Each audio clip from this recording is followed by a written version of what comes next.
you want to basically shock the pool and make it a very hostile environment so that algae cannot continue to grow.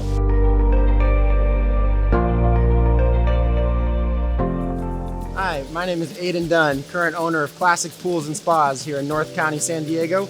Gardner has invited me here today to go over a few tips and tricks on how to spot, treat, and prevent algae in your swimming pool.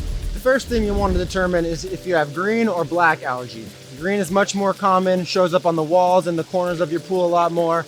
Black algae typically along the water lines. If you have a PebbleTech pool, you'll see little spots around the floor. Green algae is a lot easier to treat. It's just an easy brush, the right chemistry can get rid of that. Black algae will show up in harder portions of the pool. If you have a vanishing edge, you'll see it a lot around the water line. The thing with black algae, there's a protective coating around the outside. What you want to do first is break through that protective coating with either a wire brush, a chlorine tablet, something like that. Once that's broken off, the chemicals have a chance to get in, kill the bacteria, prevent it from continuing to grow. The three main reasons algae will grow: poor filtration, lack of circulation, and unbalanced water chemistry. First thing you want to test is the chemistry, of course. That's the easiest to tell. If you don't have enough chlorine in your pool, it's not sanitizing properly, allowing the algae to grow.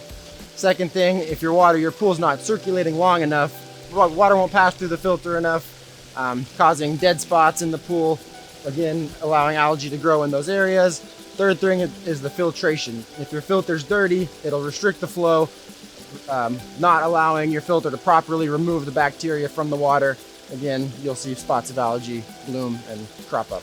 With black algae, you want a really strong metal brush, something that'll really remove that protective coating on the top. What you want to do, you'll want to find the areas that you need to treat. You'll take your metal brush, really grind down on top of that. As soon as that protective coating is removed, the chlorine will have a chance to move in and kill all the bacteria inside.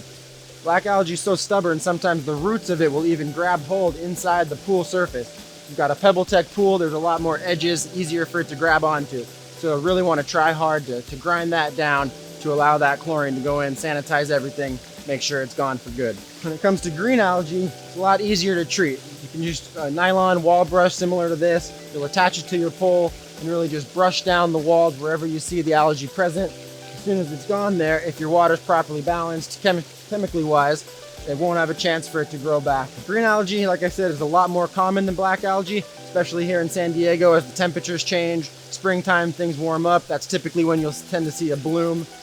After a long fall, a lot of wind, organic matter gets into the pool, gives the algae phosphates essentially to feed on, causing that to bloom again. As the water warms up, you tend to see it happen.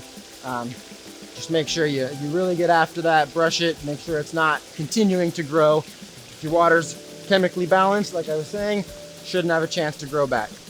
Can't stress enough how important it is to keep your pool water properly balanced. Without the right levels of chlorine in your pool, algae has the chance to grow.